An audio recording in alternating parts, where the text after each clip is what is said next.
ciidamada xoogga Soomaaliya oo kaashanaya ciidamada nabadgelyada u jooga Soomaaliya AMISOM ayaa Alshabaab saaka kala wareegay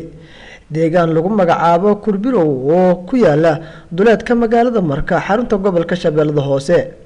si ay sheegayaan saraakiisha ciidamada xoogga iyo ciidamada kale ee kaashanayaan ayaa waxay sheegeen in deegaanada Kurbirow ay laba jiha ka weerareen ciidanku kolkaasi oo ay ku sugnaayeen dagaalyahanada ka tirsan Alshabaab oo halkaasi muddo gacanta ku hayay ururka 26aad oo ka tirsan guutada saddexaad ee ciidanka xoogga Soomaaliya ayaa la sheegay inay fuliyeen howlgalkaani Alshabaab looga saaray deegaanka Abikrow gaashan la sare Xasan Maxamed Abuukar oo ah taliyaha ururka 26aad ayaa sheegay in ciidamada xoogga Soomaaliya iyo kuwa AMISOM ay iska caabin aan sida u buureen kala kulmeen ciidamada Alshabaab ee ku sugnaa deegaanka maanta ay gacanta ku dhigeen ciidamada xoogga Soomaaliya deegaanka Abikrow oo saaki ciidamada xoogga Soomaaliya iyo kuwa AMISOM ee Alshabaab kala wareegeen ayaa waxa la sheegay inay gacanta ku hayeen dhaqdhaqaaqa Alshabaab wararku waxay sheegayaan inay jiraan khasaaro soo kala gaaray labada dhinac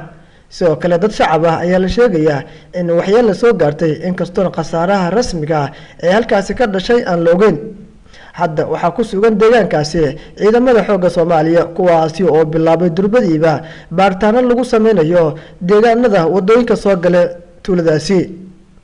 sargaalkan u hadlay ciidamada maanta la wareegay deegaanka Abikrow ayaa wuxuu sheegay in howlgalladu ay socon doonaan isla markaana Alshabaab laga sifayn doono gudaha wadanka Soomaaliya madaxweynaha Soomaaliya mudane Maxamed Cabdullaahi Farmaajo ayaa wuxuu sheegay in dalka uu ku jiro dagaal isla markaana Alshabaab laga saari doono isagoo sidoo kale ciidamada ku dhiirigeliyay inay difaacaan dadka dalka intaba Cabdiraxiin Cabdullaahi Honkabel TV magaalada Muqdisho.